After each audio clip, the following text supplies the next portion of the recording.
دوستو حضور اکرم صلی اللہ علیہ وآلہ وسلم کی بعثت سے قبل بھی اہل عرب حج کیا کرتے تھے۔ ان کے ہاں حضرت ابراہیم علیہ السلام کی یادگار کے طور پر حج کی رسومات موجود تھی، مگر وقت گزرنے کے ساتھ ساتھ ان رسومات میں تحریفات آ گئی اور توحید کے اصل پیغام کو چھوڑ کر شرک، بدعات اور جاہلانہ رسومات کا غلبہ ہو گیا۔ اہل مکہ خانہ کعبہ کی بہت عزت کرتے تھے۔ وہ حج کے دنوں میں طواف اور سعی ضرور کرتے تھے، مگر ان کے اعمال میں خرافات شامل ہو گئی تھی۔ مثال کے طور پر بعض قبائل حج کے موقع پر کعبہ کا طواف بغیر کپڑوں کے کیا کرتے تھے، یہ سمجھتے ہوئے کہ لباس میں گناہ لگے ہوتے ہیں۔ اہل مکہ نے اللہ کے ساتھ لات، منات، عزا اور حبل جیسے بتوں کو شریک کر رکھا تھا اور حج کے دوران بھی انہی سے مدد مانگتے تھے۔ حج کے کئی اہم ارکان جیسے عرفات میں وقوف کو اپنی مرضی سے چھوڑ دیتے، بعض قبائل عرفات میں ٹھہرنے کو غیر ضروری سمجھتے تھے اور مزدلفہ تک محدود رہتے تھے۔ انہوں نے حج کو اپنی معاشرتی نمود و نمائش کا ذریعہ بنا لیا تھا اور اس کا اصل روحانی مقصد نظر انداز کر دیا۔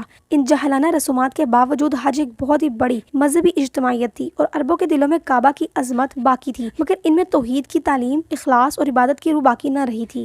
جب اللہ تعالیٰ کے نبی حضرت محمد مصطفیٰ صلی اللہ علیہ وآلہ وسلم نے نبوت کا اعلان فرمایا تو آپ صلی اللہ علیہ وآلہ وسلم نے ان تمام باطل رسومات کو ختم کر کے اصل دین ابراہیمی کو زندہ فرمایا۔ حجۃ الوداع میں آپ صلی اللہ علیہ وآلہ وسلم نے توحید کا پیغام عام کیا، انسانوں کی مساوات کا درس دیا اور عورتوں کے حقوق محفوظ کرنے کی تاکید فرمائی۔ آپ صلی اللہ علیہ وآلہ وسلم نے بتایا کہ اصل حج اللہ کی خوشنودی، گناہوں کی معافی اور اخلاص کے ساتھ اللہ کی بارگاہ میں جھکنے کا نام ہے۔ دوستو نبی کریم صلی اللہ علیہ وآلہ وسلم نے اپنی زندگی میں صرف ایک مرتبہ حج ادا کیا، جو تاریخ میں حجۃ الوداع کے نام سے مشہور ہے۔ یہ حج 10 ذی الحجہ کو ہوا جب اسلام مکمل ہو چکا تھا اور اللہ تعالیٰ نے دین کو مکمل کر دینے کا اعلان فرمایا۔ آپ صلی اللہ علیہ وآلہ وسلم نے مدینہ منورہ سے اس عظیم سفر کا آغاز کیا۔ مدینہ سے نکلتے وقت آپ صلی اللہ علیہ وآلہ وسلم نے اپنے صحابہ اکرام کو ساتھ لیا اور سب کو ایک منظم قافلے کی شکل میں حج کے لیے روانہ کیا۔ راستے میں آپ صلی اللہ علیہ وآلہ وسلم نے مختلف مقامات پر قیام کیا اور اپنی امت کو عبادت، صبر اور اللہ کے احکامات پر عمل کرنے کی نصیحت کی۔ جب آپ صلی اللہ علیہ وآلہ وسلم 4 ذی الحجہ کو مکہ مکرمہ پہنچے تو پورا شہر امن و عقیدت سے گونج اٹھا۔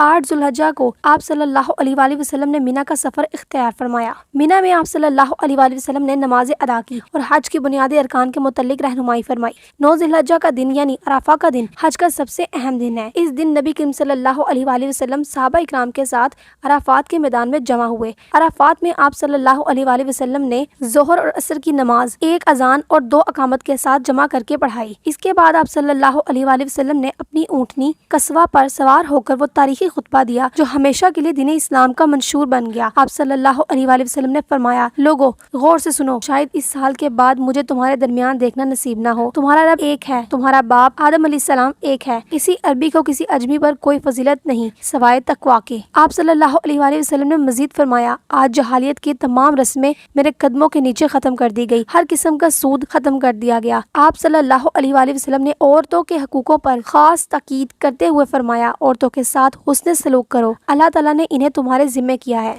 آپ صلی اللہ علیہ وآلہ وسلم نے اس خطبے میں دین کی تکمیل اور اس کے بنیادی اصول بیان کیے۔ پھر آپ صلی اللہ علیہ وآلہ وسلم نے فرمایا، میں تمہارے درمیان 2 چیزیں چھوڑ کر جا رہا ہوں، جب تک تم انہیں مضبوطی سے تھامے رکھو گے کبھی گمراہ نہیں ہوگے، اللہ کی کتاب قرآن اور میری سنت۔ اس کے بعد آپ صلی اللہ علیہ وآلہ وسلم نے لوگوں سے پوچھا، کیا میں نے اللہ تعالیٰ کا پیغام تم تک پہنچا دیا؟ تمام حاضرین نے ایک زبان ہو کر کہا، جی ہاں۔ آپ صلی اللہ علیہ وآلہ وسلم نے اللہ تعالیٰ کا پیغام ہم تک پہنچا دیا۔ آپ صلی اللہ علیہ وآلہ وسلم نے انگلی آسمان کی طرف اٹھا کر 3 بار فرمایا، اے اللہ تو گواہ رہنا۔